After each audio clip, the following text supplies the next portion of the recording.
All right, welcome everybody. You're just showing up now. All right, welcome everybody. We're a few minutes before the hour, so just get settled in, grab something to drink if you haven't already. This session is brought to you by coffee. And we'll get this party started in just 3 or 4 minutes, okay? All right, let's see what, change the view here. That's still not in your laptop, so that's good.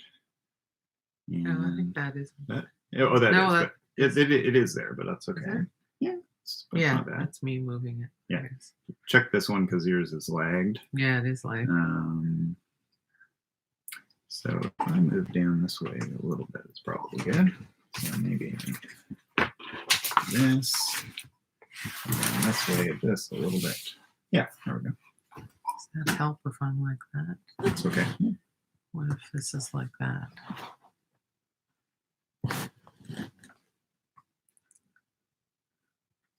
Yeah. This moves it a little bit more. Yeah. Okay. All right. Pardon my bifocal old fogey looking at the time there. Couple of minutes away. Yeah. You know where the blue clock is, and why don't you grab it and put it somewhere here in sight? That'd be great. In that way, I'll do that. Excellent. Thank you.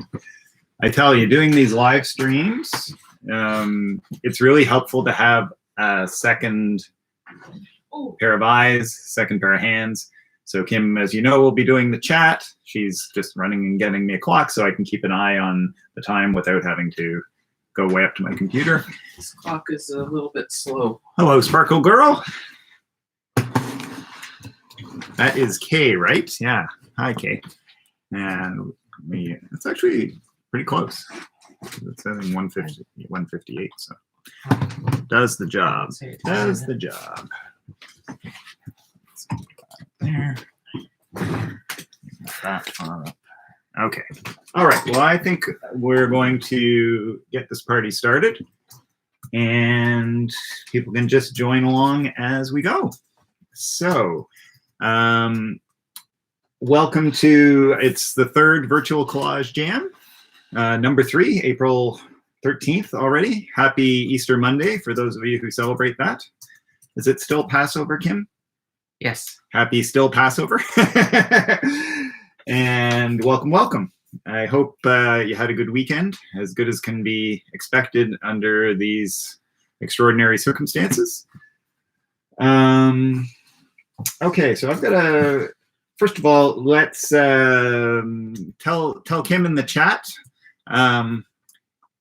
how you're doing. How are you doing with isolation? Are you coping okay? Are you getting food? How was the holiday weekend? How was the holiday weekend? Did you do some virtual connecting with family? We've been doing that. We've been having dinners with people, with our various members of our family here and there using Zoom, which is really great because it's hard not seeing family, isn't it? So we've been doing that. And also just type in, let us know where you're tuning in from, because it's always fun to see how far flung or how nearby people are. Anything to pass along from people, Kim? Philippa says, I'm here at the moment, but if I can get it on my TV, I won't be able to chat. She's working on her panels for the Markham Group of Artists mural piece. Oh, excellent. That Linda's right. Coordinating. So what Philip is referring to is the Markham Group of Artists. And Markham is an area of the Greater Toronto area, for those of you out of town. They're doing a large-scale mural where every artist has a smaller chunk of a larger image, and that each person does it in their own style. And if you're using Collage, that's pretty great, right? Because then it'll immediately stand out from the other sections. We've got lots of happy Easters. Happy Easter, everybody. And Irene says she's getting quite busy and had FaceTime with family over Easter. Excellent, yes. And Irene is a secondary school teacher, so last week she was getting ramped up and going from 0 to 60 on teaching online, since schools are going to be closed for the rest of the term at least, right? So I really feel for secondary teachers, well, teachers of all stripes now. They're having to scramble to moving from teaching in person to teaching online. Val says, everything good. Easter Bunny brought chocolate. Have chocolate, will smile, right?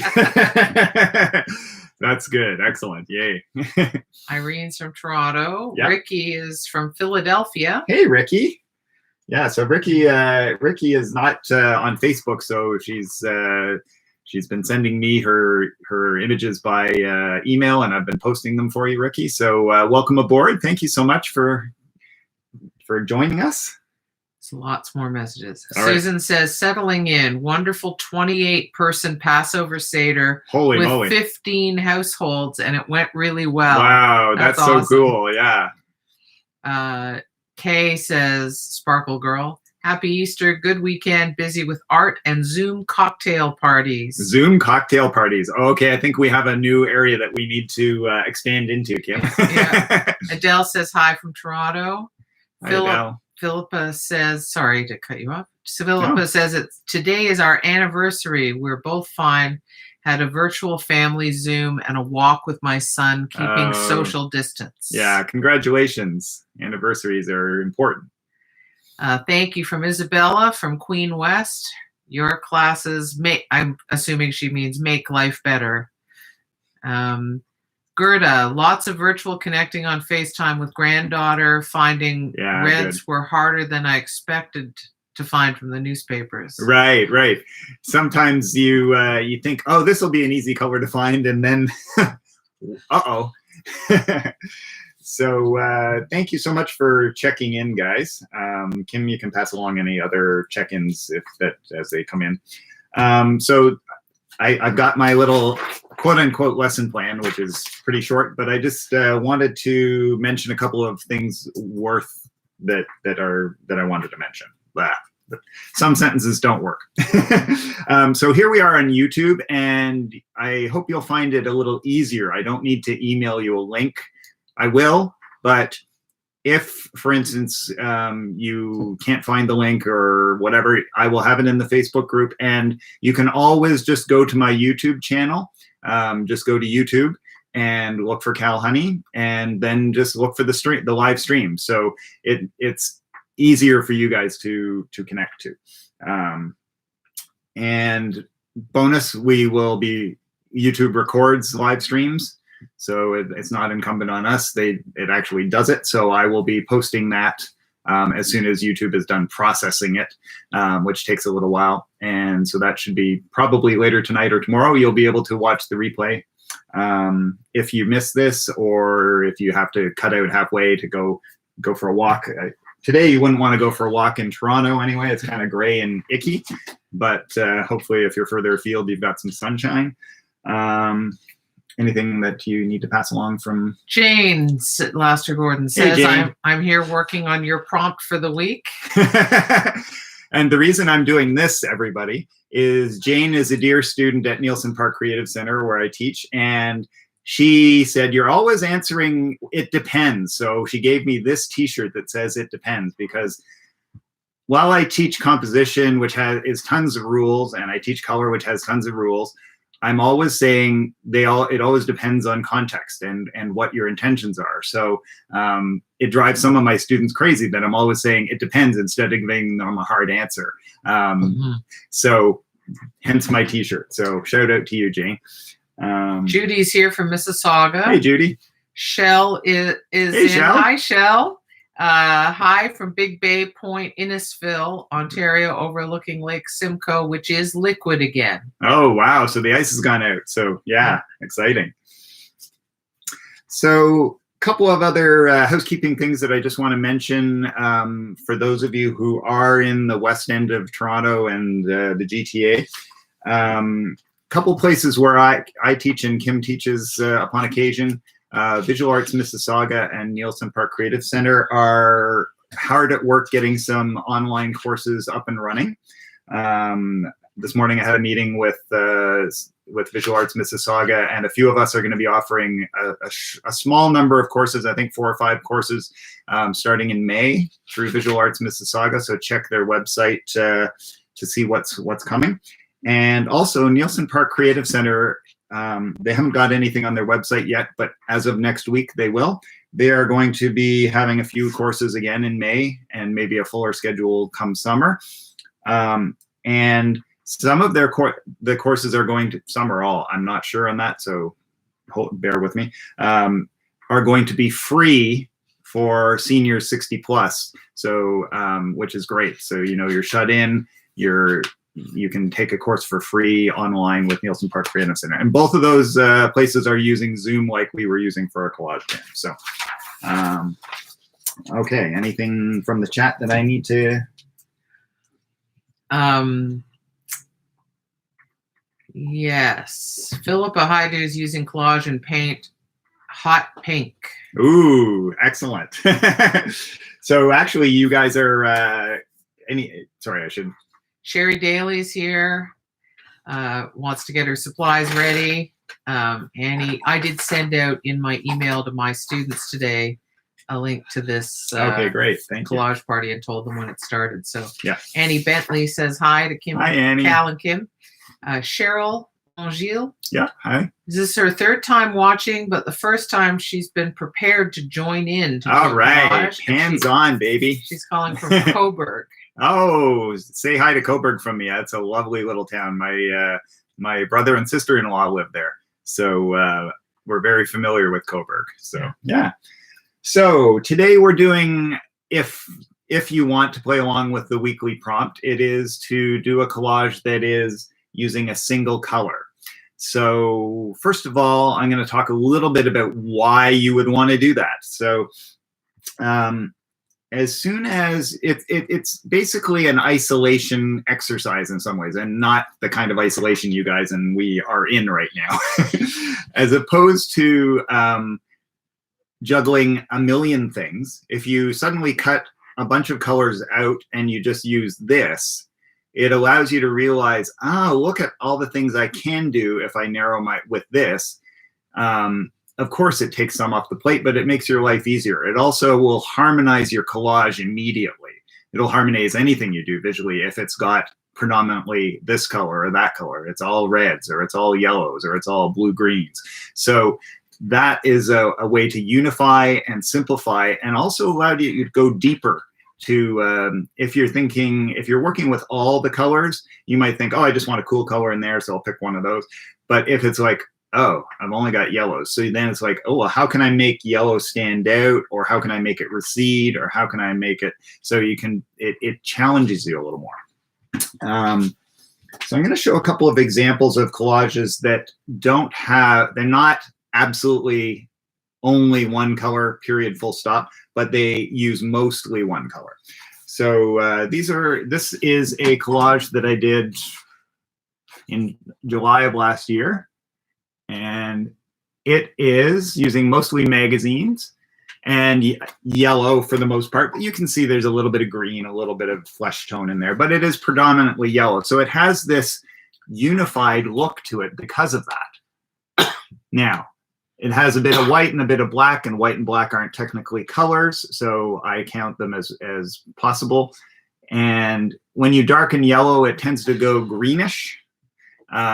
When you lighten it, it just gets very, very light, because yellow is light already. So that I like, when I do these exercises, I often start with a color that I don't use that much. Not always. Sometimes I go with a favorite, but it's a great way to challenge yourself to explore a color that, oh, I never use pink.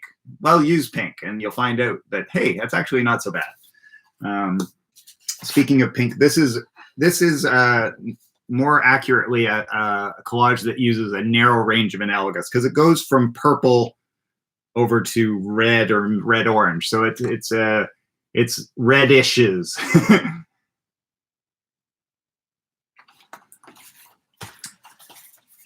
So in that case, for this one, I am using, I wonder if I can hold these both at the same time. I might be able to. I'm going basically from here, maybe over to here. So it's a narrow range. It's analogous rather than monochromatic, but it's fairly narrow.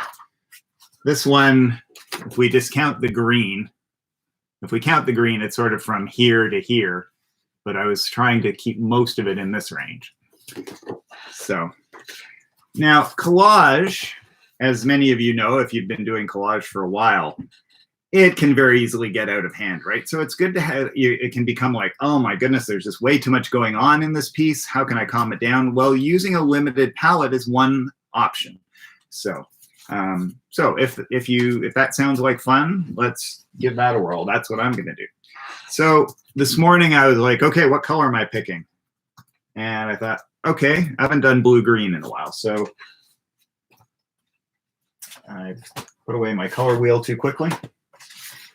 So I'm going to use colors that are in this range right here, blue-green. They might stray a little bit over towards green and a little bit towards blue, but mostly there. So I'm gonna tilt my camera down just a little bit so you can actually see the range, and then I'll tip it back up. So what I've done here is I have arranged approximately from light to dark. And you can see some of them are more blue, some of them are more green.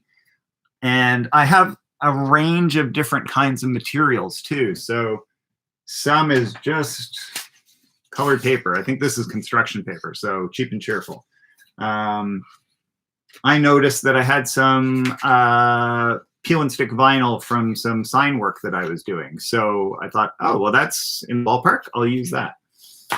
I have lots of magazine clippings and a bit of stationery. And what I'm going to do before I get started, just to get my brain warmed up, I'm going to flip through some magazines and just pick a bit more, and then I'm going to dive in. I need to get the engine running, get my mind going. So what I'm going to do is grab this magazine, and I'm going to flip it upside down so that I don't read it, because that's what will happen. Suddenly Cal will go silent, and you'll be like, what happened to Cal? He's reading the magazine. So flip it upside down, and now I'm just going to flip through it looking for blue-greens. While I do that, Kim, has anyone got anything to say online? Oh, just a few things. Just a few things? A few things, You yes. chatterboxes, you. Excellent. So Kim Breland said yesterday she went to the New York City virtual Easter bonnet parade. Oh, that's great. Oh, and Kim, are you in New York? Wow, that's a tough place these days. Well, can't say for sure she's in New York because it's virtual. It's virtual, parade, right? Yeah, she exactly. Could be anywhere, yeah, right? exactly. That's right. I'm right. Like people can be anywhere to watch this. So. I just haven't quite caught up with life. Mira says, "Hi teachers, I am working on my piece from last class and getting colors ready for next class." Excellent. And hi from our friend Rena Gottesman. Hi, Rena. Glad you could make it. I hope you had a good Pesach, the Seder, Rena. I hope you're having a good Pesach. Irene. Pesach yourself. Yeah, good Passover. Marie Payne says, "Hi there, happy Easter to you both. I was making a few face masks for her son, who is still working and using public transport." Oh, wow. Very important. Yes, very good. Thank you so much for doing that for him. Jane says, "Love the t-shirt." I said you love it too. Philippa's moving to the TV. Excellent. A Tango says, "Bam is the bestest." Yes. And Kay says, "Hurrah," presumably about that news that you shared. Yes. Gunta is here from St. Catharines. Hey, Gunta. She's going nuts working on a self-portrait in values, and she dreads showing them how to do it in a way that is much easier than her laborious techniques. You know, there's no right or wrong way. You know, people say, oh, that would have made life so much easier, but it actually would look different. sometimes the laborious ways pay off because, you know, sometimes they don't, but sometimes it really does. So she adds that she made some of the colors for it by jelly plate. oh, excellent. Yes. Yeah. So Kim has been teaching jelly plate printing, and we are going to be looking at some sort of dovetailing of those two, collage and jelly plates, because why not, right? They're made for each other. So, they are. So stay tuned for that. Ooh, there's some pretty great blue-green, isn't it, on that plate? Yeah. Yeah. Rebecca says hi to both of us Hey, from Rebecca. North York. And Marie says she's choosing to work with yellow because she just needs it today. Yeah. It's so gray out there. I'm inferring. Yeah, sunshine is a good thing. A little artificial sunshine, right? Gerda asks, thought you asked us to choose red for this week.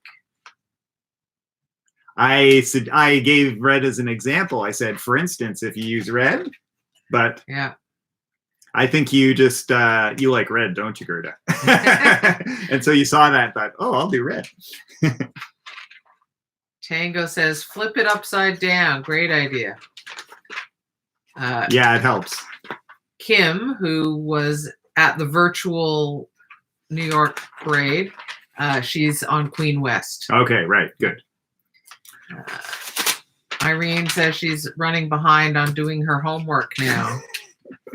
But it's great to be here for more and more inspiration. Yeah, welcome. And as far as like the homework for Kim and I's, we're doing some online classes, and Irene's taking one of each, I think, right? I think so. So don't angst about that, because you've got a lot on your plate already now with teaching. So if you can't get the homework done, you know. I think she likes the challenge. yeah, she does. Yeah, which is awesome. Rena says that she and her kids Zoomed for the Seder. Excellent. We even had dinner together via Zoom. Thank goodness for technology. Hope you both had a nice Easter/Passover. We did indeed. Thank you, Rena. Yeah, Judy says ditto, read what Irene said. Jane says, good, just ordered my first jelly plate from Curry's, and she's working on orange. Ah, excellent. Marion says, hi, Cal and Kim. Hi, Marion. I had trouble getting to your link, but I'm here now. Yay. Well done. Yay. And on YouTube, after it takes a while to process, but after a while, you'll be able to watch any part that you missed if you so desire. So, but you're only a few minutes late. So great. Welcome aboard. This is worth mentioning. I think more than one person has now said that they think the idea of flipping the magazine so it's upside down is a great idea. It really is. Rena says she gets totally distracted reading the print. Yeah, so it depends on what you're looking for, right? So I'm looking for color and texture. Well, I'm going to get texture, but I'm basically looking with blue-green eyes right now, right? So since that's all I'm looking for, flipping it upside down is great. But if you happen to be doing a text-based collage and you're looking for words, then you're looking for that. Or if you're looking for particular images, then you need it right side up. But yes, if you're looking for color, it really helps. Yeah. Sarah says, Sarah Folsky. Oh, hi, Sarah. Folska. Was there a self-portrait collage assignment? I thought I saw it, but I could not find it, so thought I maybe imagined it. So yes, there will be. Sorry, it's like if it's Tuesday, it must be Belgium, or well, it's still our living room and dining room. But so in the collage explorations course that you're taking next week, we will be doing this Friday. We will be doing a single color. So that's probably where the confusion is. We're doing single color here, and we're doing single color next week in class. Self-portrait, either from a selfie picture you take or an old picture you have, or if you use a mirror. So in that class, you can gather whatever color you want. In this class, in this session, same thing. And if you didn't get that, that should be mentioned at the bottom of the email that I sent the class after the fact. So Kay says she's working with blue today. excellent. And Ricky asks a question. Did I understand you to say that black and white were not technically colors? Yes. So that's always an excellent thing. It's an interesting question in some ways. They're not on the color wheel. They are basically, they don't have color, but technically you should get black when you mix all colors together of paint. It doesn't happen because there are no such things as absolutely perfect pigments, perfect primary pigments. But in theory, if you mix equal parts of yellow, blue, and red together, you should get black. So is it a color?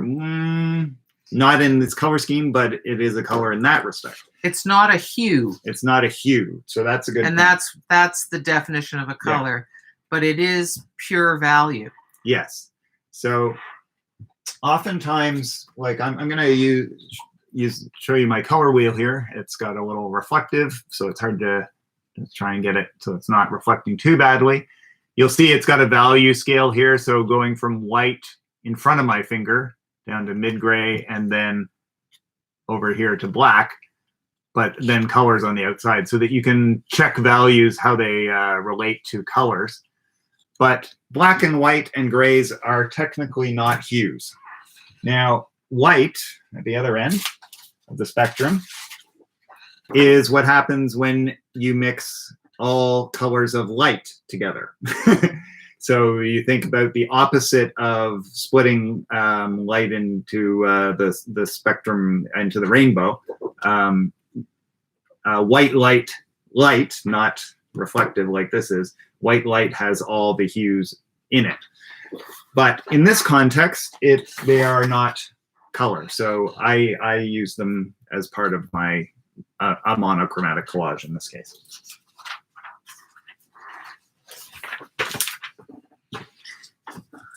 Sarah says, yay, thanks. I guess about what you said about the assignment. Right, yes. Kim Breland, she always told her students that if you mix all the colors together, no matter what the colors are, every time you'll get a color called student brown, LOL. Yes, that's the real world combination of all the colors. You know, I was teaching a color component of a class last year, and I was showing the students how to mix primaries together and how you get like a neutral, the best you can get is like a neutralish dark gray. Now I can't remember exactly which colors. I think it was a magenta and a phthalo blue and a Hansa yellow, and I got like virtually black, and I was like, I was more surprised than the students were. I was like, wow, it worked. So, but when you think about it from our commercial printing days, they do form a near black. Yeah. So, excuse me. So I think I probably have more than enough here. So I'm gonna have to decide what I'm gonna, or get started anyway, and then figure out what I'm doing, because I think I've just been avoiding the issue for a few minutes. Well, that's part of the process. That is part of the warm-up, exactly. Maybe just a couple more swatches. You're gonna need a lot bigger paper.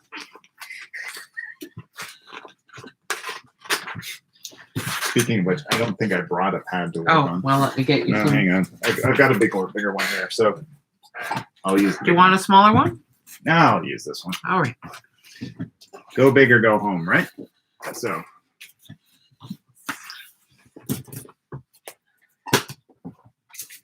So what kind of materials are you guys using today? I am using, I gave you a tour. It's mostly magazines and a few flat colors. Are you using old paintings? Are you using magazines? Are you using packaging? Prints. Yeah, printed materials. Let us know in the comments, and and also what kind of materials you like to work with. Sometimes we have, especially in this current situation, we might not be working with our first choices, but given what are you working with today and what are your preferences given any option? What do you like to work with collage-wise?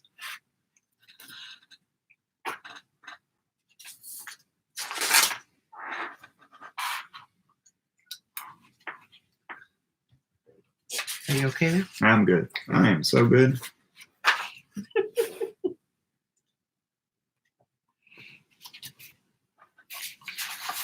Okay. Kay says magazines, papers she made with jellies, and old paintings. Yeah. It's especially if you do watercolor or any kind of painting on paper. You can do stuff on canvas too, but those just suit collage really well. Judy says she painted some papers yesterday, plus magazines. Ah, excellent. Well done. She was planning ahead. Yeah. Val says Japanese, handmade, and found papers. So Val, you're at opposite ends of the spectrum. It's like stuff I found in the river, I know, up north, right? And then like the high-end Japanese papers. I love it. Yeah. Yeah. Too bad Nancy isn't here. Annie says, pulled out all my boring red scrapbooking papers.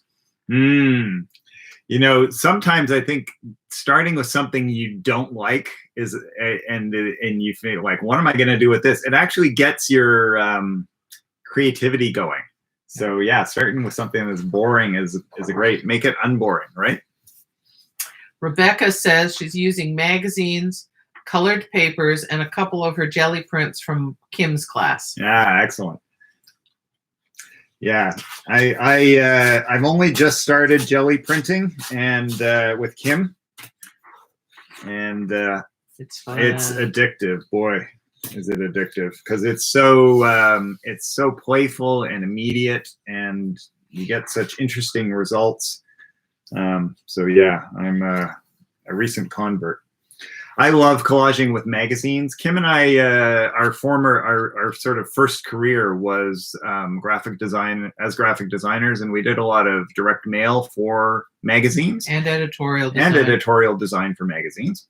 And so we had like a huge stack of magazines, because every time we do a job for this magazine or that magazine or that magazine, they'd send us a bunch of issues. So so we have this backlog of magazines. Even some of the nice magazines. Oh yeah, and Smithsonian. We did things for like Robb Report, Smithsonian, New York Magazine, dozens of magazines, Vegetarian Times, Saveur and Garden Design. When they launched, they were gorgeous magazines in the 90s, beautifully designed magazines.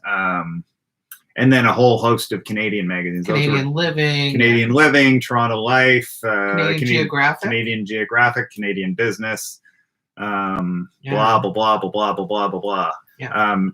Well, there were some titles we didn't work for, but we did work for most of them. And now it's, magazines are a dying industry, and they're really expensive when they are. So I think I'll probably be changing the kind of stuff I work with in the next several years to being more stuff I find online or in my blue box. Yeah. So, but for now, we have a bunch of magazines. So. Jane says all of the above, a very mixed bag, mostly old paintings, collage paper I've created, scraps, and magazines. Yeah. It's always fun working with stuff that you did yourself, right? Whether it's a painted paper, like I'm painting this to use for collage, or it's like, I did that painting last year and I don't need to see it again. Rip. Okay, I got blues, I got greens, I got oranges. So, and you made it in the first place. So it's it deepens the level of your hand in the work, right? Which is kind of neat. Irene says it's great to know about the next assignment for collage, so that when she continues to make jelly plate prints, she can work in monochromatic and analogous ranges. Philippa says, I collect tissue papers of all colors, as well as old calendars and magazines. Old calendars are a great idea. Which one? The calendars? Yeah, calendars are great because they thrive. They have to be visually appealing, or people are not going to either buy them or keep them, right? So yeah, that's a great source for good images. Gerda says newsprint, shiny magazine, tissue paper, wrapping paper, watercolor paper, and a piece of rusted metal she found on the street. Oh, Kim and I are like, make sure you have your tetanus shot up to date, because yeah, those rusty things. Scrounging. But rusted metal on the street, or a tin can that's been driven over by about 5,000 cars. Sarah Folska says using magazines, printouts, and will paint paper later. Right. Yeah, that's great. Sherry says it's a great use for the gel prints. One of my other teachers likes to use thinner paper for gel prints because it makes good collage paper then. Exactly. Yeah. And that will come up during the gel print class, Sherry. I just spread it out over the classes. Yeah, stay tuned for lots of thin paper action. Susan Friedman says magazines, photocopied travel photos, newspaper, and old paintings. Tango, magazines, tea bags, oatmeal bags. Oatmeal bags, I love that. The inside cardboard wavy stuff, so the corrugated. Yeah, the corrugated with one layer peeled off, so it has that. Bottoms of plastic containers to stamp with. Right. In other words, stuff found around the house. Yeah, and so our current situation means getting creative, right? Going into the blue box and like, oh, maybe I don't need to send that out just yet, or going into the basement and like, yeah, I could use that.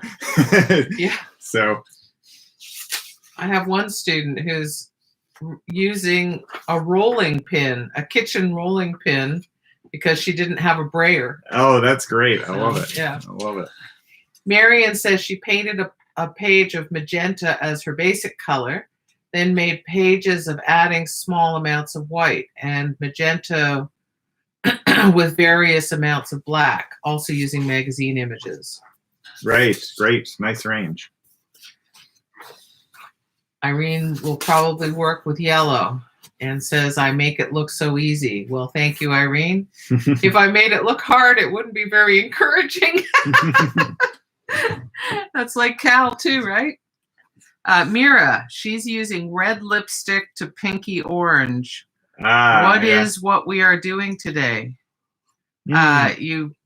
Okay, so yeah, Mira, so we are just doing a collage, if you're going with the prompt, of a single color. So any color on the color wheel. Grab my color wheel again. A monochromatic color system. A monochromatic color scheme. So I am using blue-green today, as you can probably tell from looking at my desk, but any color, and basically give yourself a little bit of latitude, because it can be hard to find absolutely only one particular color.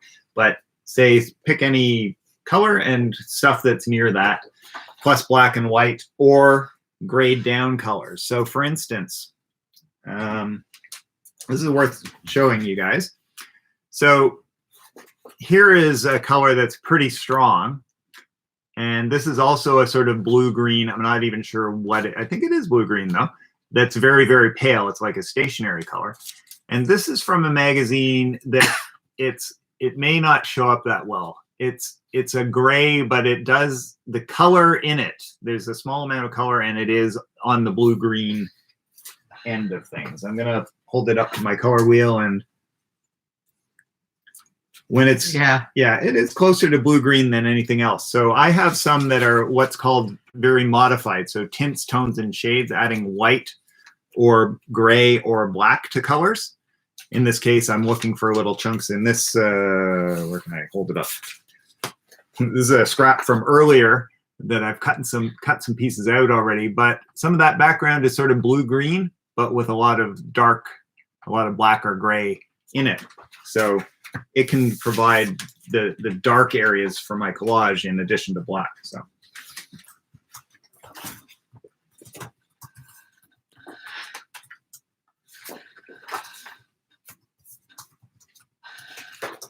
I'm still trying to decide how to get started.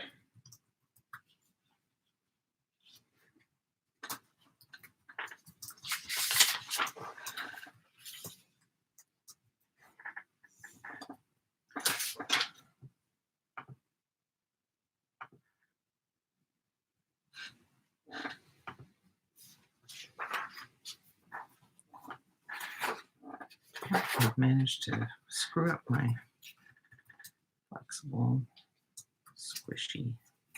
Uh-oh. Don't screw up your flexible squishy. Transparent plate. Apparently I can't write today without saying it aloud. That's how tired my brain is. Yeah, cut Kim a little slack. She's a little past it these days. We've been working fast and furious, long hours on getting these things up and running so that we have something to offer our community, right? So.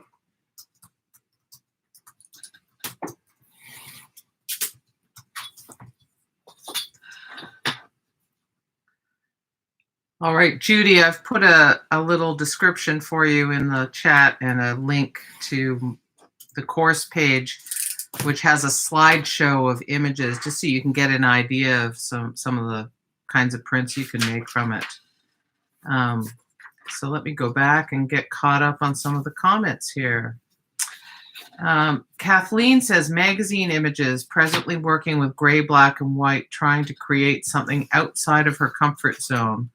Lots of circles inspired by Kim's circles in the altered book. Oh, that's fun. Yeah, cool.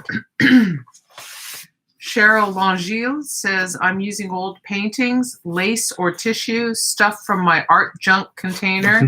Okay, I love that she has an art junk container. Art junk container is perfect. Cards. I sorted through all my containers of things I have saved over the years. Oh, that's great. Jane says she's finding it hard to limit it to one color. Yes, that is the challenge.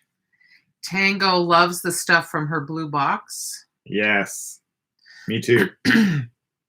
Adele says using jelly prints, old magazines, Japanese paper, magazines, wallpaper, felt from placemats, and I think she's meaning jute fabric. Right. So, wow. So your piece is going to be super varied. I love all those interesting textures. Yeah, yeah. Shell says tangerine, pink, rose, and a dash of purple.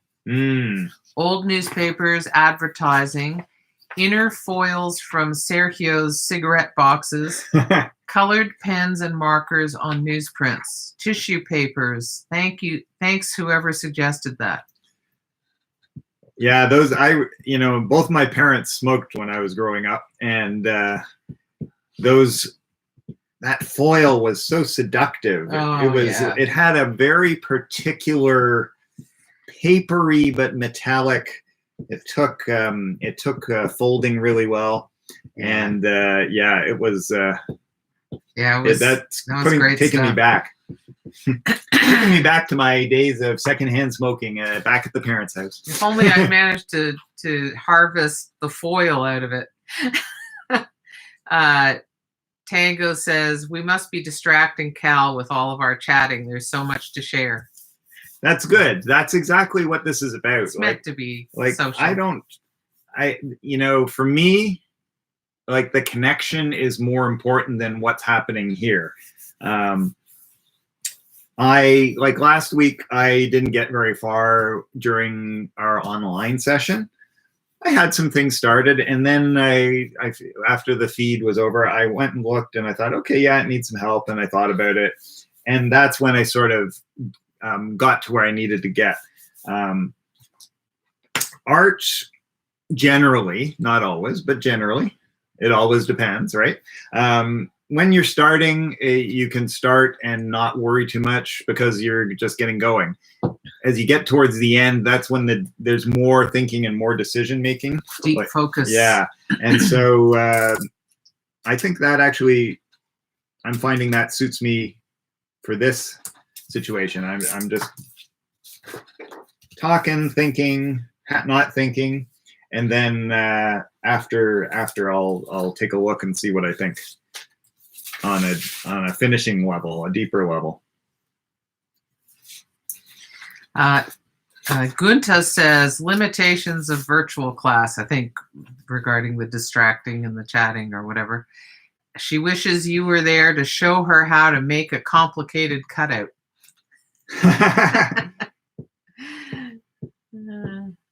So if you've got something that requires a lot of complex cutting around, which it sounds like you do, couple of things really matter. Whatever you're using, it needs to be sharp. You need to be patient, right? I mean, these are somewhat obvious, but they bear repeating. If you've got one of these type snap-off blades, just snap one off so that you're fresh. Or if you're using an X-Acto or scalpel or something, make sure it's like ouch sharp. And if you're using scissors, but you're not recommending that they actually make themselves bleed, right? No.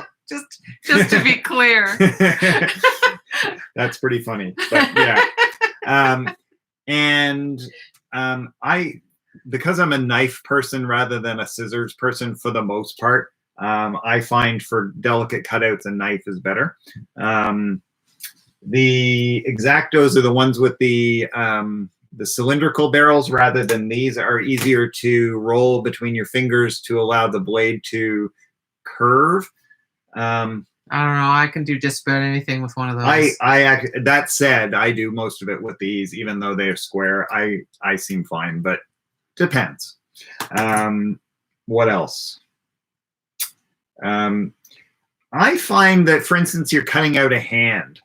Now, if it's a really big hand, it's different. But if you're cutting out a hand that's relatively small, you can make straight cuts rather than trying to get exactly everything. And our brain goes, yeah, that's a hand. I get it. And you can have a straight cut on the tip of the finger, and people don't notice it.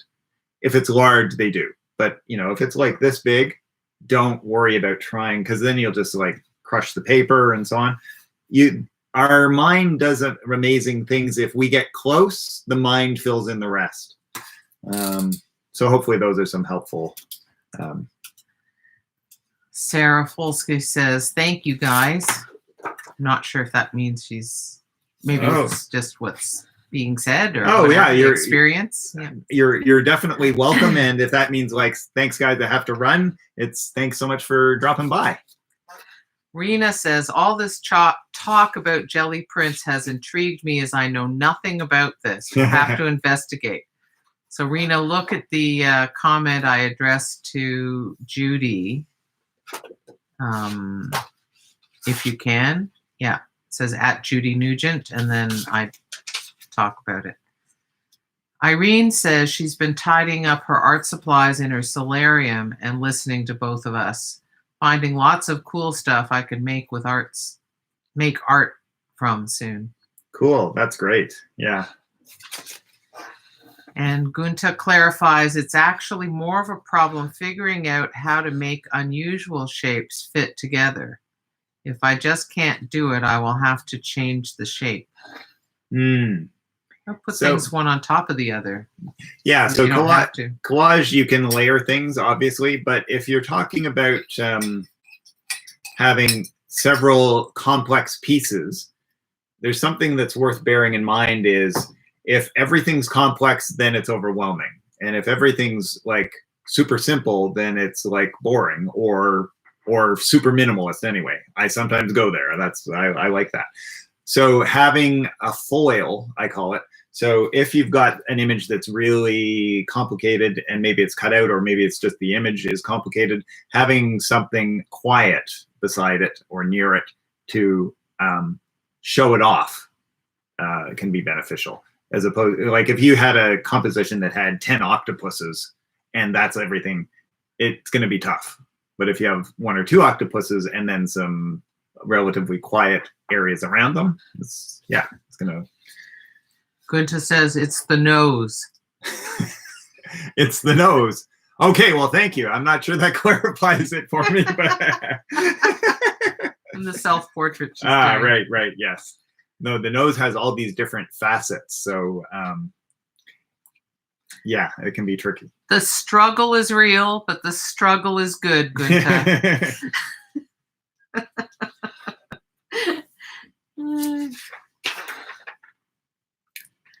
So I just had this idea, and I don't even know where it's going to go, but I cut this out of like a Popular Mechanics, and I thought, okay, yellow skis and red jacket. So I don't, but a nice blue-green sky, cyane sky. So I'm going to cut the skier out, and maybe we'll see the skier by the fact that he or she isn't there anymore. Yeah, exactly. So I'm going to make that an element that I might use. Cutting out those poles is going to be tricky.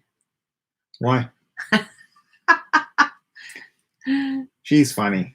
Yeah, and of course that's the first thing Cal cuts. Just so you know, the poles are less than a 1/16 of an inch wide, more like a 32nd of an inch wide at their fat part. But I'm keeping it nice and loosey-goosey.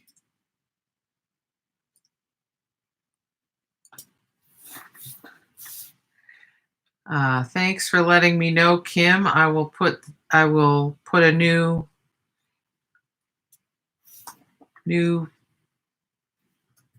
I'll just put gel plate in caps to make it easy to see, and then I'll put the info. How's that? Are you able to see that now? So Rena, there's a post now in the chat about gel plates, and hopefully, Kim, you see it now.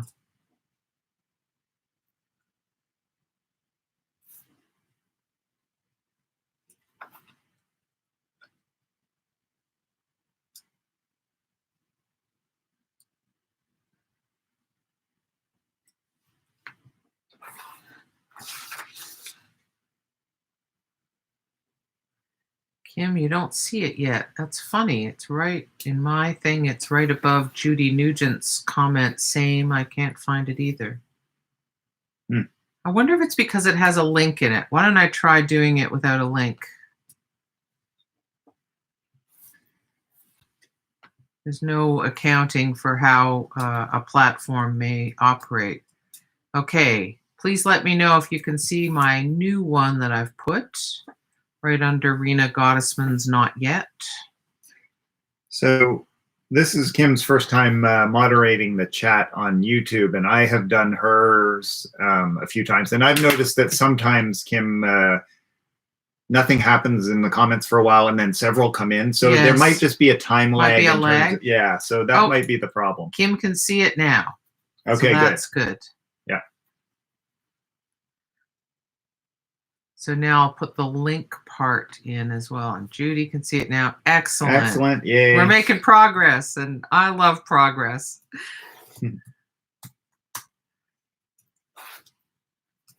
So the link I've just put in, which may take a minute for you to see, has a slideshow of images on it. Good. Thank you. So glad that's coming through. Yeah. Now moving on to the big chunky part, the actual human. Big being a relative term. Yes. Yeah. Smaller than his finger width, but you know, gigantic in Cal's world.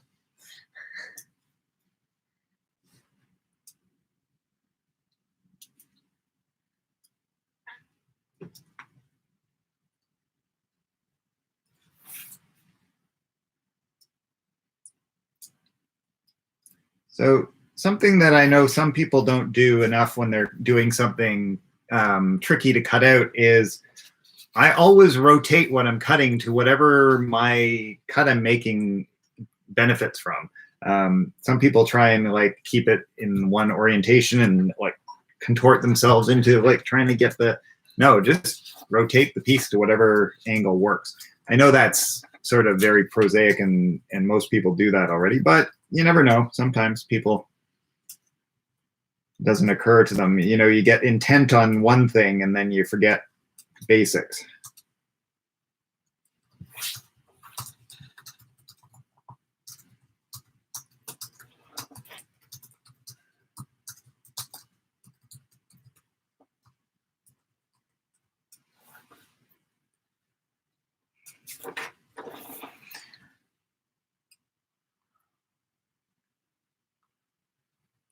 Irene wants to know, can we tell our newfound friends all about your free virtual art parties? Absolutely. Please do. Please, everybody, if there's anyone you think remotely would be interested, please have them come. They don't have to be artists. They can just enjoy watching people make things. They can enjoy the chat. It's intended to be a nice gathering. Yeah, it's about community. It's about sharing. It's about connecting. And with art is sort of the reason for it, right? But that doesn't, like, people of all abilities, all interests. Some people, you can just tune in and listen to us. If Kim and Cal chat and make art, you can just like sit with your feet up, or you can play along, or you can decide what on any given day you feel like. That said, you don't even have to collage, right? You could be painting. But why would you do that, right? I mean, come on, really.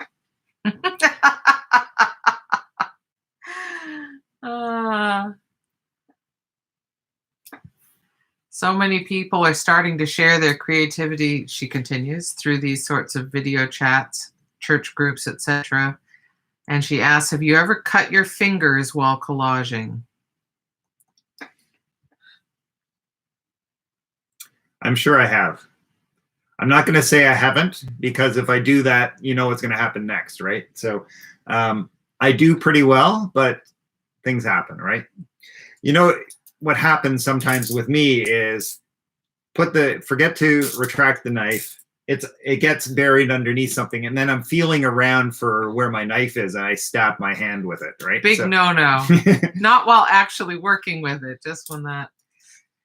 So something you need to know about Cal is that if he paints all day and I paint all day, I'm covered head to toe in paint, and Cal is annoyed if there's like a trace of a color on a finger. He has extremely fine motor control.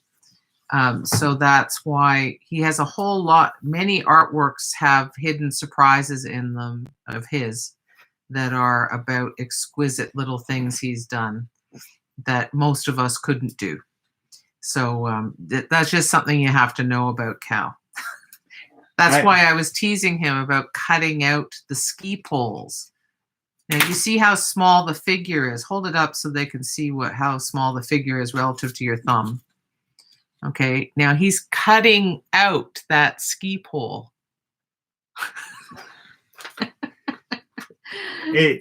Kim is making a point of these things, and I'm thinking, why? Because it's just normal to him. Yeah. So yeah. But I get that not everyone is that ways inclined, but well, not everyone has the fine motor control. No, and absolutely, like, some people don't have the motor control, or not inclined, don't have any interest. And as we get older, arthritis kicks in and so on. So there are reasons why you might not even be able to do it, even if you wanted to.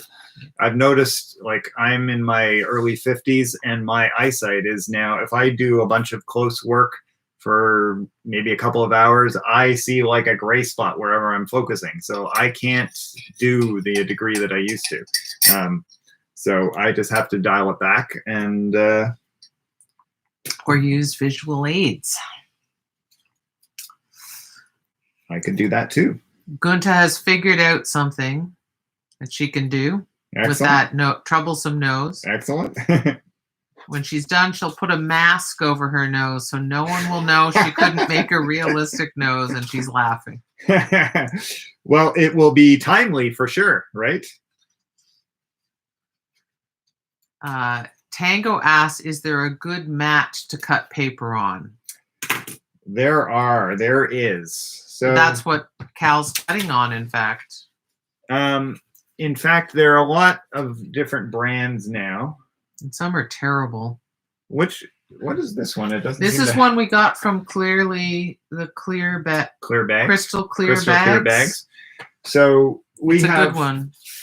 It's a Vantage brand cutting mat. It used to be that 10 or 15 years ago, maybe any 20. cutting, yeah, we're old.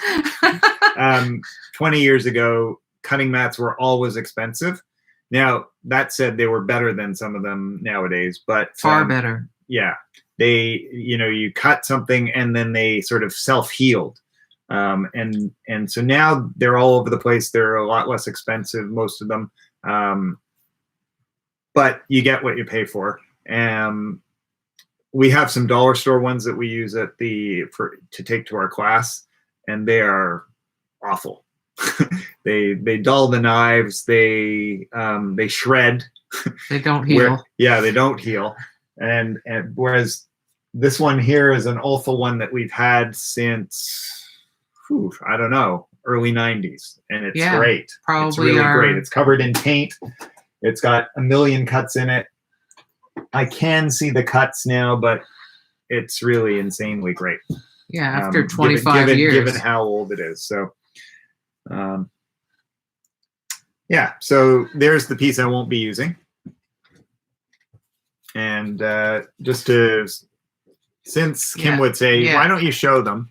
So there's the, you can see that ski pole. Intact. So there you go. Am I nuts? Yes.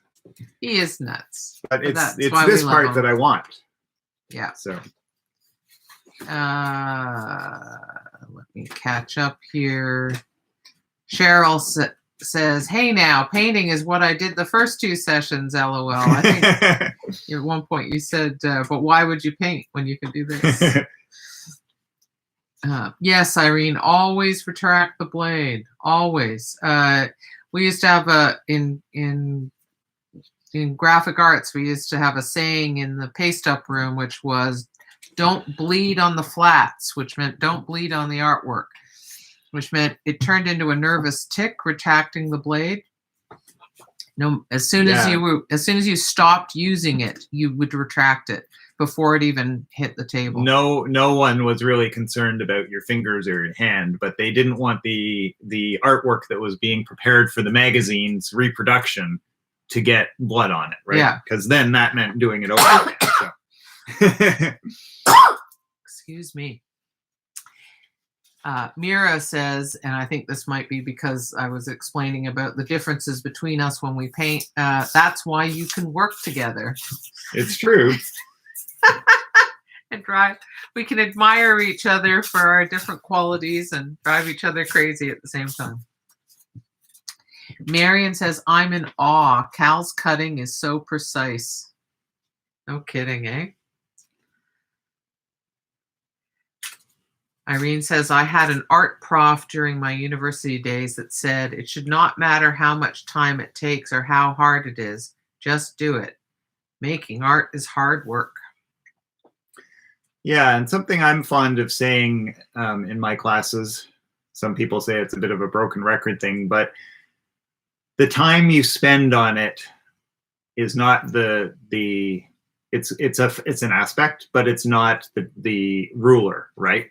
Because you can do a piece in 10 seconds and you can do a piece in 10 years, 20 years, and everything in between. What does factor into that is the amount of experience that you bring to it, right? And so if you're younger, but you're working intensively, you're building experience really fast, right? So you're bringing experience to it. If you're older and you've been away from art, you have life experience and you have experience from before, and that factors into it. Someone asked a designer how long it took him to design that logo, because it was a simple logo. It was simple and brilliant, right? And he said, it took me about half an hour and 30 years. And that's the answer, right? He has so much experience that he knows what it needed and he can hone in on it quickly. And so the actual time it spent doing that, thinking and executing that logo was short. The amount of experience that allowed him to do that is a lot longer. Marcia says, I finally made it. Yay, YouTube. Hey, Marcia. Welcome, welcome. And Jane says she thinks that she's as nuts as you are because she's been cutting itty bitty. Excellent. Irene says, great explanation, Cal. Aw, thanks. Can you pull that a little bit closer? I seem to be... Light? Yeah, Yeah, use a sure. little more light. Yeah. Yeah, that's better. Thank you. It's a little darker. Well, it's this also day, a bit high. It's this day, too. Yeah. We've kind of got a dingy day here where we are. Get more of it on your face, and then there we go. I just had a thought. It happens from time to time. You're in danger of having more thoughts. Uh-oh.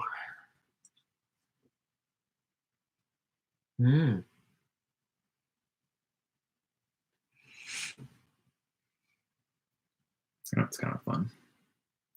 Well, I guess I lost a piece. I didn't think of the little negative that was important, and now I've lost it. I could put another one in.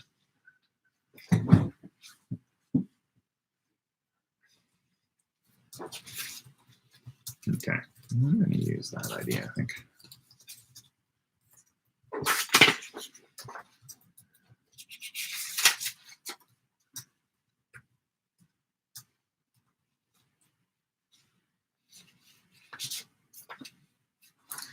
All right, so that idea was to do something darkish.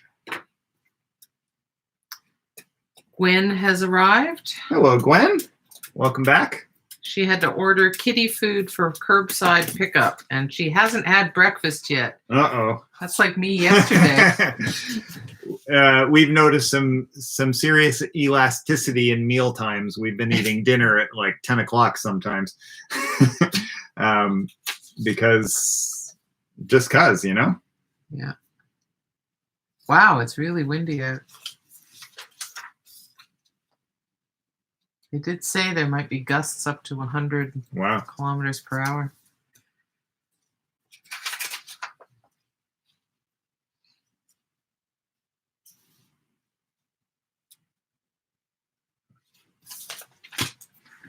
Don't like that after all? I'm not sure yet. Right. I'm just having trouble figuring things out. But that's the way it is. That is the way it is.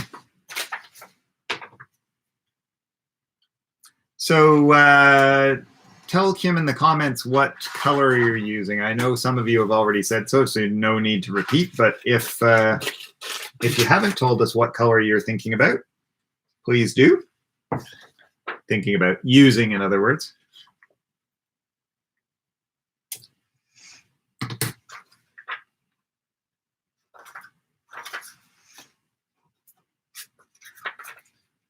I'm just casting about for relationships, interesting relationships.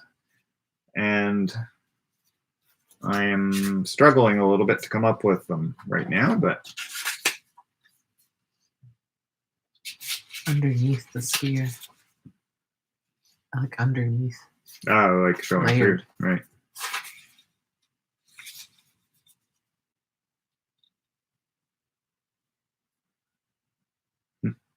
Ricky is using greens. Right, yeah. Kim is using orange, as in pink and orange. Right, yep.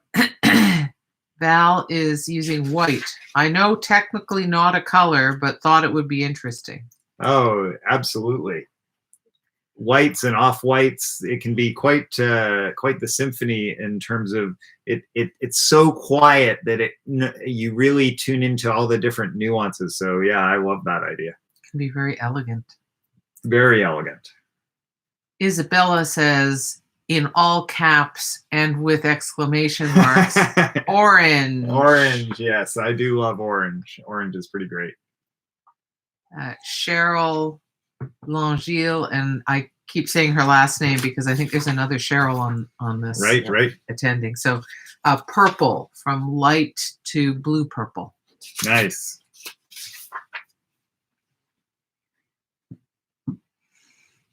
Well, it'll be fun to see these in the group. And I don't think I mentioned, but I have been loving seeing what you guys have been sharing on Facebook. wow, there's just so much great work. And I love how supportive everyone is. It really warms my heart to see everyone noticing different things in each other's collages, talking about them, sharing ideas, sharing what they see, sharing experience. So that is exactly what I had hoped for this. So thank you. Yeah. Couldn't do it without you. No, exactly. Rebecca says blue. So any particular blue or just a range of blue, Rebecca? Because you've got the sort of ultramarine end, and you've got the sort of greenish end with phthalo kind of ish colors. So let me know.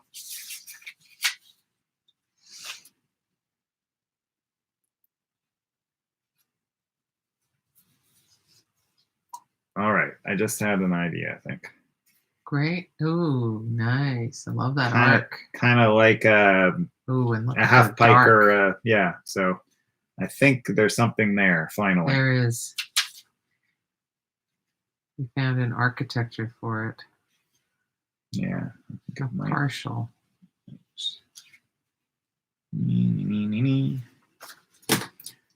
I'll figure out the details, but I think there's something good there. So I'll just. Oh, magic is happening. Yeah.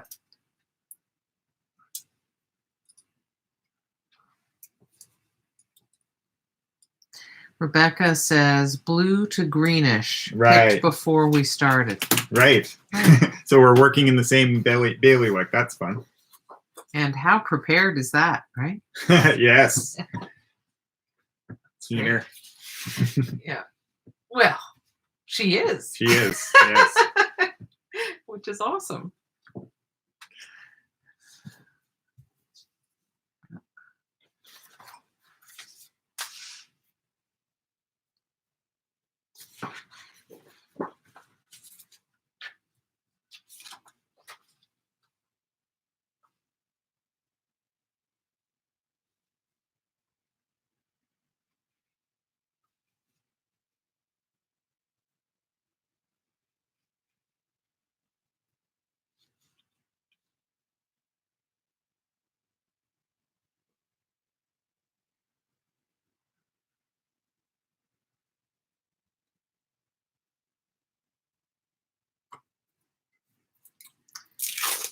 So I'm going to hold this up to the camera in a second, and I'm just going to tape down a couple of pieces because I'm not sure that this is where it's going to go yet. But, you know, going nowhere, trying things, not really seeing things you like, and then suddenly it starts to work a little bit. So I wanted the skier to stand out, so I put something dark behind to show through that. And then I found this plate that I had cut out, and I kind of liked the way it swept up into the direction that the skier was skiing. So is it there yet? No, but that was kind of like, oh, okay, now I've got like a little handle of something that is useful, I think. So where that goes, we'll see. But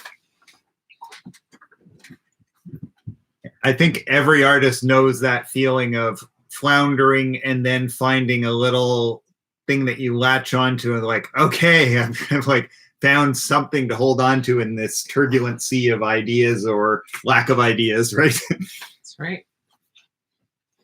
Found your handle. Found a handle, exactly. Jane says, I like the challenge of making myself use already cut pieces from another piece, figuring out how to make it work. Yes. I often have a pile of scraps at the end, and then I challenge myself to just, okay, don't just throw those out. See what you can make with those. And sometimes it's really great. It sort of frees you up, right? To just like, okay, that's all I've got. What can I do with it? Rebecca adds, you've met me. To which I would add, wink. We have met you, Rebecca. Yes. That's great. Hey, Bev. Bev Fennell's here. Hey, Bev. How are you? She says, hi, Kim and Cal. I'm using blues/blue-gray of textured paper old watercolor, and magazine papers. Nice. Irene says, great movement in your composition. I like the silhouette of the skier. Yeah, me too. Yeah. And Jane adds, but I'm neurotic enough to save all those scraps. Me too, Jane. Yeah.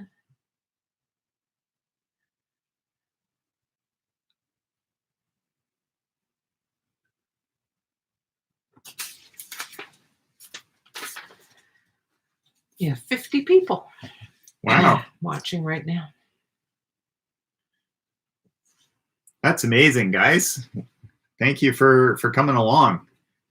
Yeah, it's nice that some people are quiet and some people are chatting, and it's a good mix. Just as in life, right? If you go to a group of a social event, right? Some people are more active and talkative, and some are less, and that's just as it should be. So, speaking as an introvert. Well, this kind of chatting is good for introverts, I find. Yes, me too. It's more approachable or something.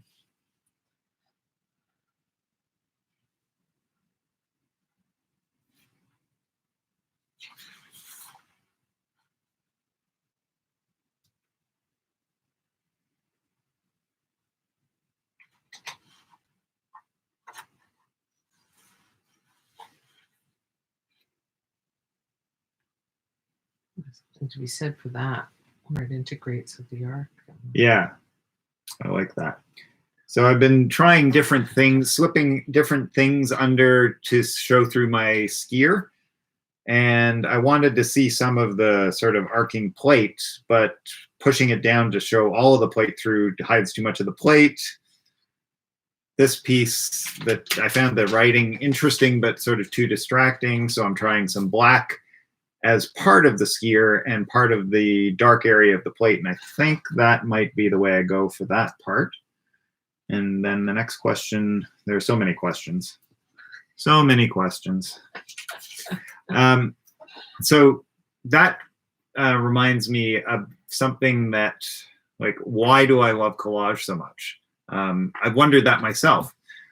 And I think it is because I can draw and I can paint, but I struggle with it. I mean, who doesn't in some senses? But I really like making design decisions, like how big, what color, what direction, what contrasts, from my graphic design career. So I think collage suits that really well because I'm using found things, but I am at every turn making design decisions, or trying to.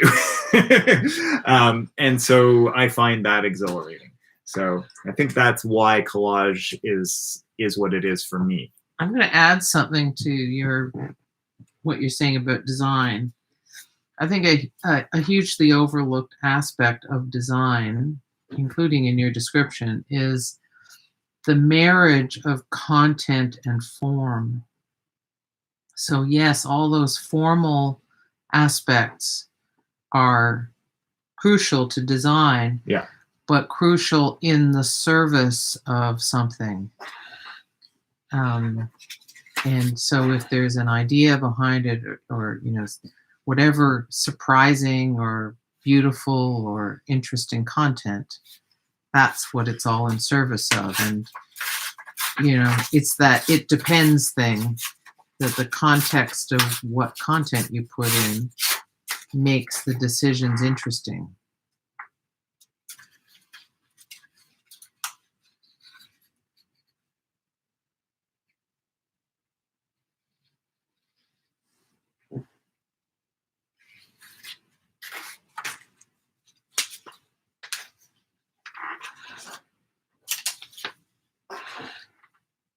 Are they all busy collaging, Kim, or are they talking? I have one more comment here from Anne, who I don't think we've heard from today. Oh, hi, Anne. And she says she had a lot of scraps of sandy, earthy colors, which are finding their way into the collage today. Excellent. It's that thing about sometimes, like as Gerda found out, she went looking for reds, and then because she was looking for reds, she had trouble finding them. Whereas you went looking and found a bunch of earthy things and said, okay, well, I guess it's earthy things. I actually thought, okay, I'm going to choose blue-green. And then I thought, okay, and now that I've said that, I'm going to have an awful time finding blue-greens. And it actually worked. I just started looking and suddenly they were everywhere. So that worked out well. Doesn't always work like that. Just in case. It's quite interesting in there. Yeah, that is interesting in there.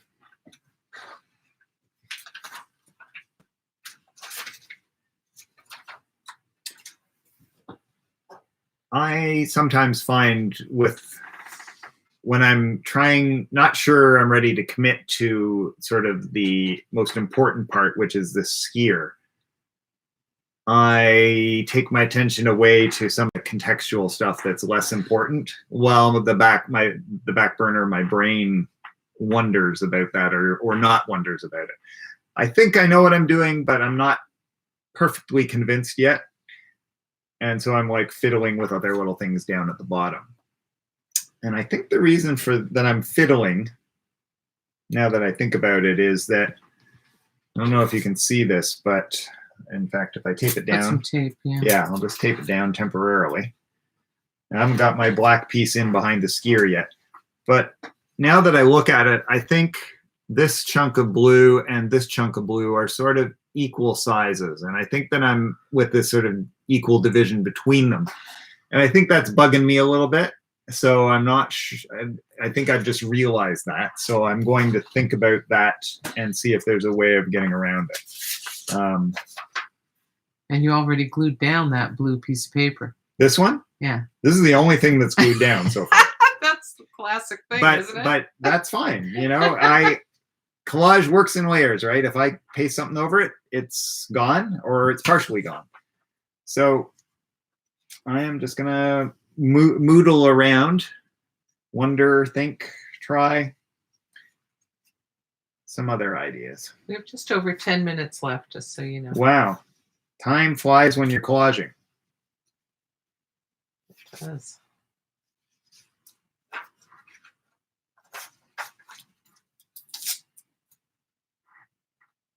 And my tape that I was using just to hold things in position just peeled some off. So I've got a more distressed piece than I started out with. Uh-oh. But that's just the nature of the beast.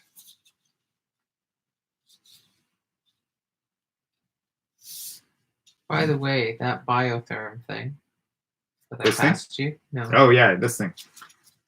I thought that dark band across the bottom, Mm-hmm. it'd be worth trying it behind the skier. Behind the skier, sure. Yeah, because it could meet the dark that's there. I'm game to try that. I'm just gonna take this piece down again. Yeah. Maybe put the tape on your shirt first. Yeah. So Kim is reminding me of an important, useful thing. Now, this green painter's tape is relatively low tack, but it's not so low tack that it didn't peel up some of my magazine. So this is a trick you can use anytime your masking tape or any tape you're using is too sticky. So it works for this stuff. It can make it even lower tack or high tack. And that is just to tap it to your clothing. Not the printed parts. Not the printed part, yes. To any part. And what it does is it picks up a few of the little hairy fibers. It depends what fabric it is. If it's a super shiny fabric, it won't pick up much. But if this is a cotton t-shirt, it'll pick up a bunch. And what that means is it's lower tack. So it will stick less and be easier to peel up.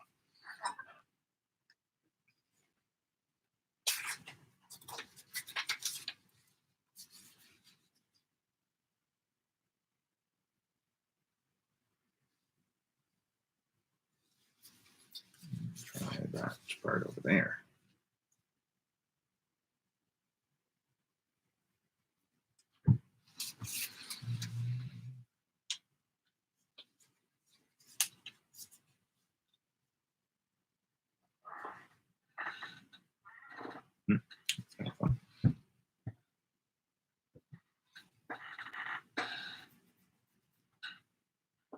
has a dialogue with the greens in here. So,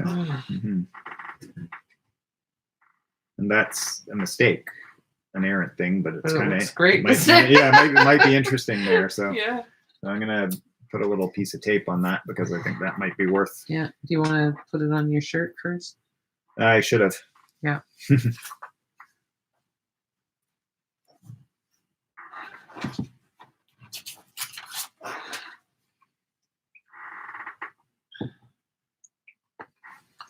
I should relay, Irene mentioned that she had a coin collection when she was very young.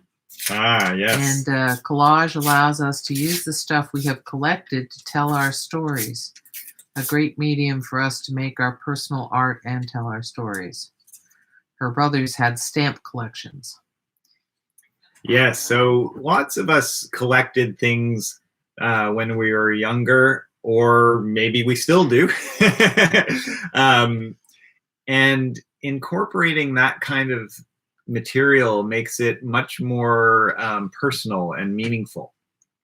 So if you have tons of material that you're absolutely happy with collaging right into a piece, that's great.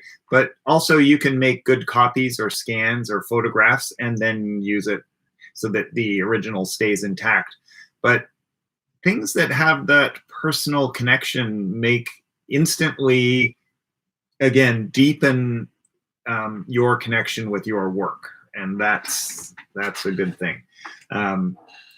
One thing that that Kim has encountered in some of her courses is that people are reluctant to be more irreverent with, say, your dear aunt or pictures of your mother or father.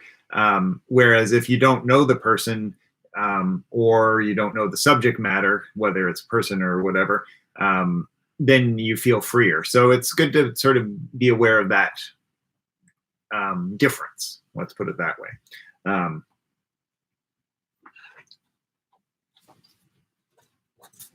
Because sometimes it depends, right? If you're doing something that's about your history and about people who you love, then maybe you do want to be more respectful of their images, right? But if you want to be more irreverent or more radical or whatever, then it's easier to use people you don't know or subjects. I've never let it hold me back. Well, to each their own, right? If Gunta's still on this at this party, she can attest to that. Because she took I did a contemporary portraiture workshop that she was part of. So was Irene, actually. I don't know if Bev might have been. I'm not sure. Anyway, yes. We didn't treat the human face as that respectfully. Sacred. It's all plasticine for an artist. Yes, Irene says, I was there too, loved it. Yeah.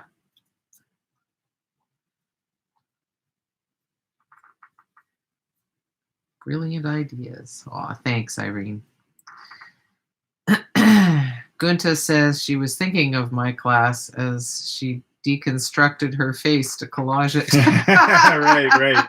Yep. That's a great exercise there, Gunta. I'll file that away.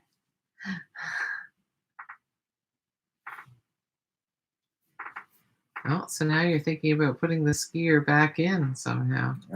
I'm thinking about it. I'm not sure. So it's a tricky thing because the skier is the most recognizable thing in my collage right now. So it can be like, oh, if I've got one, maybe two is better.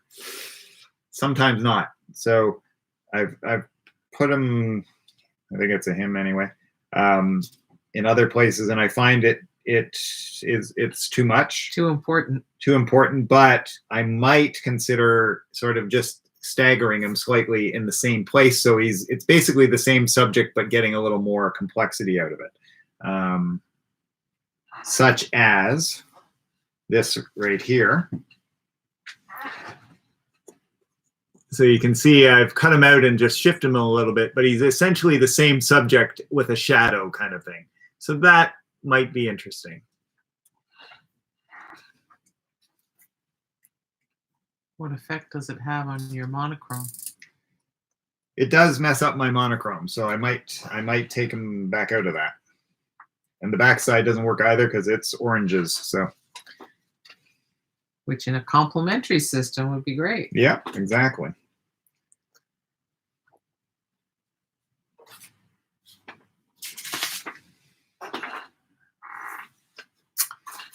Yes, Irene, I will do the contemporary portraiture course again at some point. Definitely. That's a topic that's always worth revisiting. And Gunta says, actually, I'm planning to make a lot of copies of her eyes and seeing, in quotes, ways to arrange them in an interesting pattern. That's a neat idea. That's fun. Make like is it Cerberus, who is the multi-eyed creature? I can't remember now for sure. No, I don't remember. Irene likes the shadow effect. Yeah, so do I. But it's gone back to a monochrome as soon as you took away that second skier. Yeah, I might break the rules for my skier, but I might try and stick within my color scheme a little tighter for now. Ultimately, we'll see. Yeah.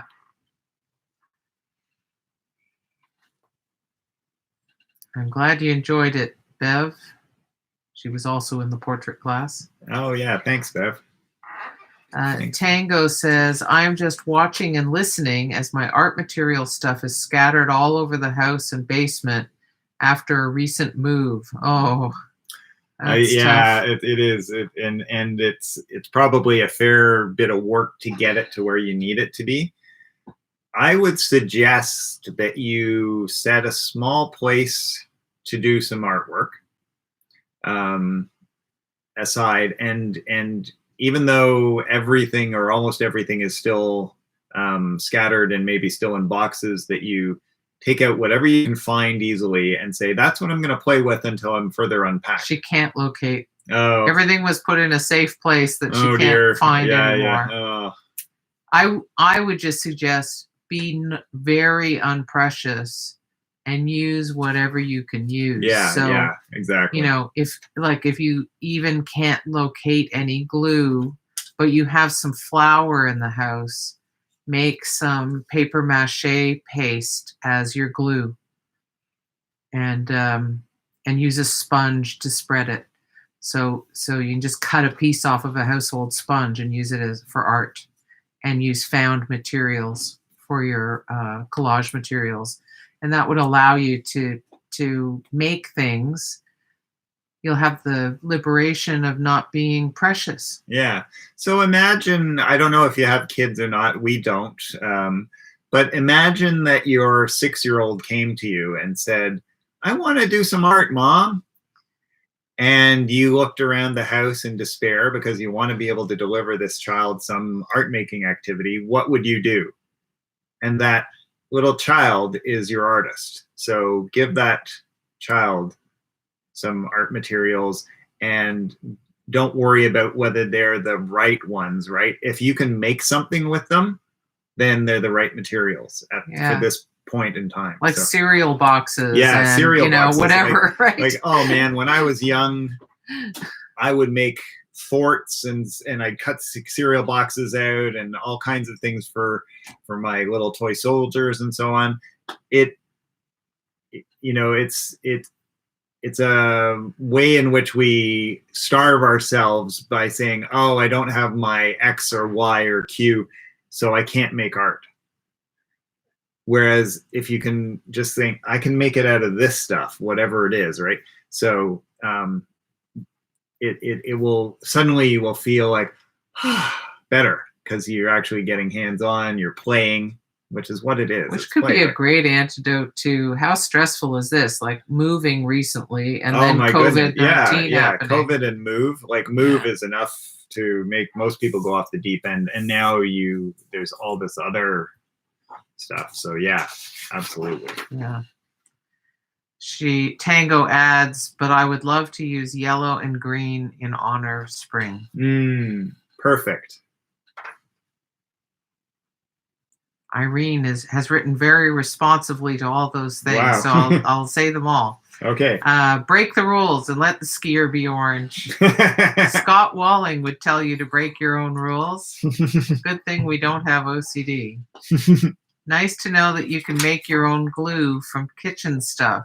That's right. Well, and in fact, that is considered archival glue because it's reversible. The conservators love glues that are made from starches.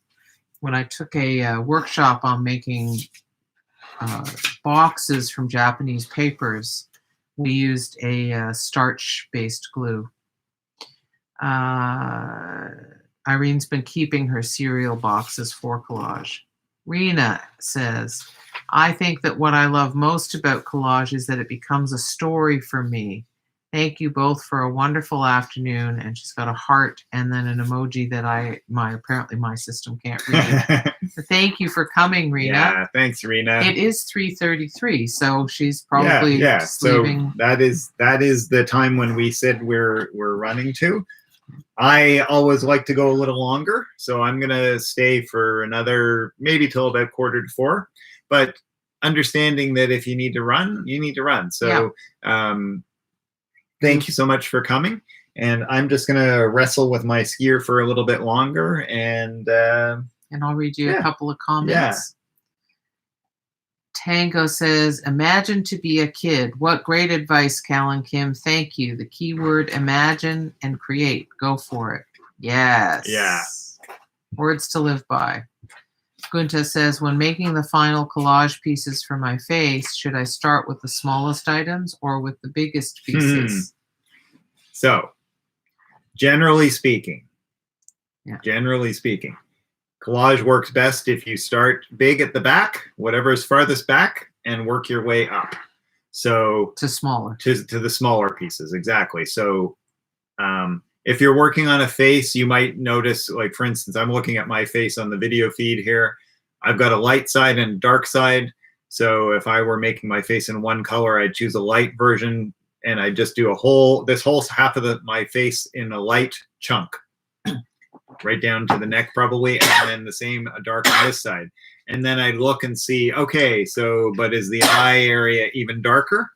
Okay, so I'll put a chunk in there. And then what's in that darker chunk? Oh, there's a lighter area and there's a darker area. I put those smaller pieces on. So biggest to smallest, and furthest back to closest up. So if you're working on a face, the skin maybe is the and the sort of facial structure is the under bit, and then you work your way up to the features and maybe highlights, and then glasses if there are glasses at the very end. Hair you could put on at the end. So there you go. That's probably. Tango says she's going to try to make glue from arrowroot powder. Awesome. I love it. Yeah. Anne writes, an absolutely wonderful way to spend a blustery afternoon. Thanks so much for the inspiration. Oh, you're very welcome, Anne. Thanks for joining us. Marion writes, my imagination has been fed with all the neat ideas this afternoon. Thank you, Cal, Kim, and art friends. Yes, thank you. And you notice that while it's me talking and while it's Kim talking as well and chatting, there are all these comments that everyone's making, and you can read. It's like an artist dinner table or an artist work table. We're all sort of working together. Susan Friedman writes, thank you, all caps, once again. Gunto writes, now I find out how to do it! Exclamation mark. I have made a jigsaw puzzle from my template. Rena asks, when the base of your collage is an entire full magazine page, how do you glue it onto watercolor paper without getting buckling? Yeah, with difficulty, because some of the magazine pages are very thin, and as soon as they get some moisture on them, from the glue stick. But I'm kind of stuck with what I'm doing right now. I need to step away from it, so I'm going to glue down a piece, and hopefully be able to give you just a drive-by demonstration. And that said, it's not going to work perfectly, especially if I can find one of those thinner kind of magazine pages. Being at peace with the fact that it is a handmade thing and is going to have a little bit of imperfection will stand you in excellent stead. So, all right, I'm gonna just take a quick look through my magazines here. It depends what the magazine is too, whether the paper is. I've got L right now. It's thinnish, but not super thin. So I'm going to see if I can if any of the other magazines I have are even thinner. Just so you know, lots of people are thanking you for. Oh, you're very welcome. So I'm just going to use a piece from L just for expediency. Find my knife under the pile there. That includes Mira. Thank you so much, Mira. Winnie says, this was great, Cal. I worked in greens, inspiration for spring. Thank you to both of you. Yay. Excellent. So, Rena, this is a pretty large, it's a full sheet, and I'm going to go with that as my front. So, again, I have my runoff sheet, which is larger than the page. Hopefully my glue stick doesn't run out. All of my glue sticks are getting low. Not all of them, but the ones I'm using. I'm trying to use them up. So, start from the middle and work your way out in a sort of radial pattern. And I always twist the glue stick a little bit, because I noticed that if you always go in the same direction as far as the glue stick is concerned, glue piles up on one of the edges and then you get lumps. So I'm twisting as I go. That's such a good tip, Cal. So just every time I do a stroke, I twist it. I didn't even realize I was doing it, and then I realized, oh, that's a useful thing for people to know. So, and I can see to some extent where the glue is, but not perfectly. So I'm going over it a couple of times and out from the center. And so then, yes, it's starting to curl. And so I'm laying it down. And then I'm doing basically the same thing to smooth it down. Now, I didn't have to place it precisely, which was a benefit, right? That's often the case with the background. I can trim the overall piece after the fact.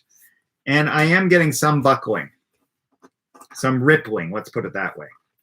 But I'm able to... To my eye, it's quite minimal. Yeah, I can see some. Depends, and there's an area that I can tell I missed with the glue stick. Yeah, there's air. There's an air pocket underneath that part. And because I've got oblique lighting, fortunately, I can actually see where the ripples are and sort of smooth a bunch of them out. And that's an important tip too. Side lighting allows you to see the ripples better. So I don't know whether I can show this in a way that, yeah, this I think you might be able to see some of the surface there a little bit. If I point out, where is it? There, you can see there's a little bit of that's where I missed it with the glue stick. Yeah. If I weren't doing a demo, I would have tried to do it. And there's another one over here. Yeah. I can see that. But you can also see that it's pretty good in terms of how flat it is. Yeah. So if I had given it another 30 seconds and just double checked by looking and seeing, did I get the glue stick on everything? Then it probably would have worked out well. Now, what gets really tricky is when you have something about that big that has an ornate cutout. That's tricky because then it sort of curls back on itself and you have to sort of lay it down and then sort of unroll it onto, but it can be done. I'm also seeing an area where there is a lump of glue. So those are the things that I try not to drive myself crazy about, because I just say, it's not a digital collage. I'm not working with absolutely perfectly pristine bits in Photoshop with undo and all of those things. I am working with tactile things with my hands, with tools. And so those are like the artist's brushstrokes in some ways, right? They are, or the drawing and the refining of a line in a drawing. It's the nature of a handmade thing. So, do you want to comment on this? Kim says perhaps double-sided tape to put a magazine page on the watercolor paper. So I've definitely used the double-sided tape as well. It has the advantage of the fact that you can lay it down carefully, and then you peel the backs off, and you can. I mean, it doesn't curl as much because there's not as much moisture, but it does take a fair bit of work to like put all the strips for have everything. It fully bonded. Yeah, to and because the you want it, you do want it fully bonded most of the time. I would think you wouldn't want just strips around the outside unless it was like, okay, I'm just gonna like do this and then take a photograph, and the photograph is going to be the actual artwork. If the collage is going to be the artwork, then I'd be a little concerned about that. Something that works really well but has other issues is spray mount, like spray glue, but you need a mask, you need well-ventilated area. So, and you know, it's CFC. I don't know if they're still CFCs, but it has a bunch of issues as far as like, and then it gets all over the place. You need a confined area. So, like I have a little cardboard spray booth that I've made in my garage for when I do want to use spray glue, but it's one of the reasons why I use glue stick. It's simple, right? And I want to be not worrying about health issues. I want to just be responsive in when I'm working. So that's good. And Rena says, great. Thanks, Cal. I think I need to order some glue sticks. Zara Nasreen writes, thanks. It was great. Oh, good. Thanks, Zara. Sorry. Yeah, our Kim's got a chronic cough. Chronic cough. Nothing to be alarmed about. Please don't be alarmed. Yeah. Oh, well, I think that's time. That is getting to be time. So, so I still have figuring out what I'm going to do with my collage, and probably you guys too. So I look forward to seeing what you guys make and post on Facebook. I will post this as soon as I've got it figured out and resolved, and we'll see how it looks. Thank you so much, everyone. I hope you stay healthy, stay strong, and we will talk with you again next week. And I will see most of you before then on Facebook. Okay? Let me know on Facebook how you liked the YouTube, whether you like that. I think it works better ultimately. So maybe we should have started with it, but we're here now. So, all right. Thank you. Take care, guys. And I'll keep chatting for just a minute. Should I then end the stream, or? And just put something over the camera. All right, guys. See you later. Kim's going to leave the chat on for a minute or two to answer a couple of things. So I'm just going to put a piece of tape over. So I'll see ya.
link here. Your channel.